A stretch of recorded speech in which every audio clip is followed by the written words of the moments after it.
Afternoon sa ating lahat mga Iloy. So ngayong araw mga Iloy ay mamana naman tayo. May kasama tayo dito mga Iloy. Ito pala ang ating master na si James. Sa videong ito mga Iloy, may na-unlock tayong isda dito. Sa live natin ito mga Iloy, nag-warm up lang ako. May nakita ako dyan sa unahan na isang marble grouper na nakatingin sa atin. Kaya nag-surface tayo dito mga Iloy at nagsagawa ulit ng pag-dive.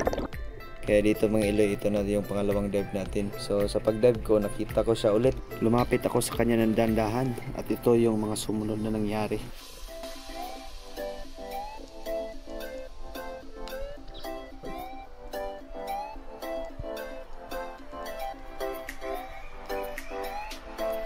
At tinira ko na agad, baka kasi pumasok pa sa malaking butas. At ito yung naging unang isda natin sa hapong ito mga Iloy.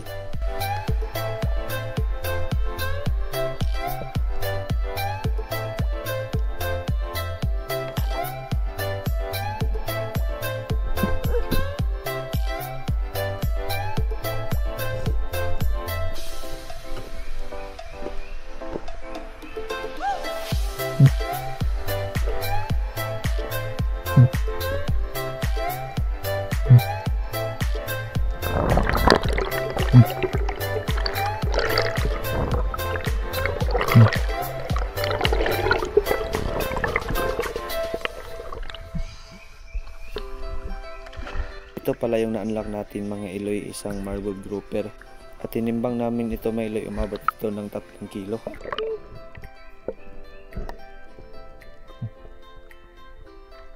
Iba talaga yung feeling pag yung inaasam mo na isda noon ay nakuha mo na ngayon.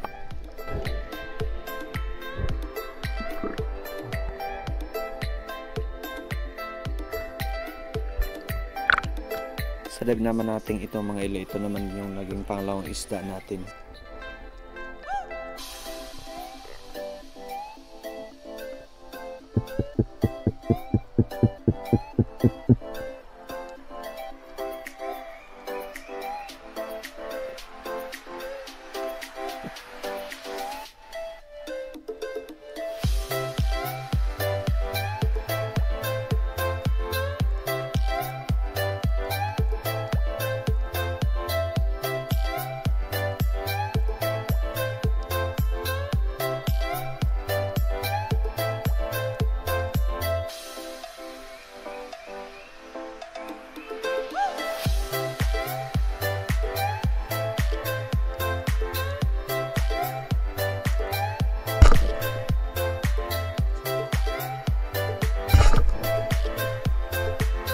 Alam nyo na mga Iloy, isang na mga rainbow fish.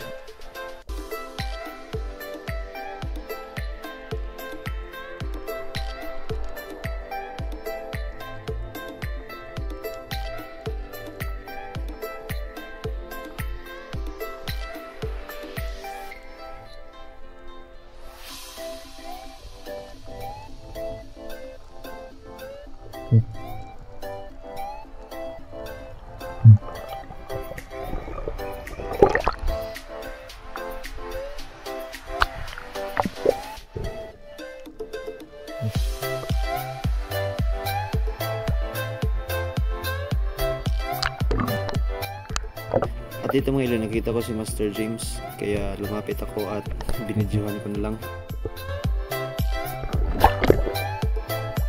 Nasa 23 to 24 meters pala yung sinisisid namin dito mga Iloy. Sa mga panahong ito lang mga Iloy, wala talaga nagpapakita ang mga pelagic. Unmissable talaga mga Iloy na meron ng dive body, lalo na sa yung mga malalalim na sumisid, kasi malaking tulong talaga yung mga dive body. Hindi natin kasi alam kung anong mangyayari natin dyan sa ilalim. May kasama din pala kami dito mga Iloy. Ito pala si Iloy Bravo. Dito Iloy, nakita ko na siyang pangat na, kaya binakapan ko.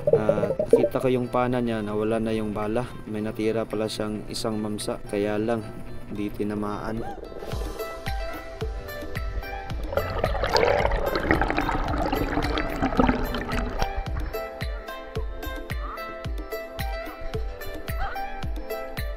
At dito mga Iloy, ako naman yung nagsagawa ng pag-dive. At may naninag akong isang isda, at isa pala itong Mauricipers or isang malapunti. Kaya lang, ayun yung nangyari. Di lang tinamaan. Isang malaking sayang. Di na nga tinamaan, nag-stuck pa yung shaft natin sa bato. Maalas talaga.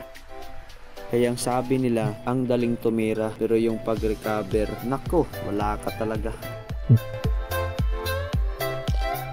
Kaya salamat talaga sa dive buddy natin at siya yung nag-recover para kunin yung shaft natin.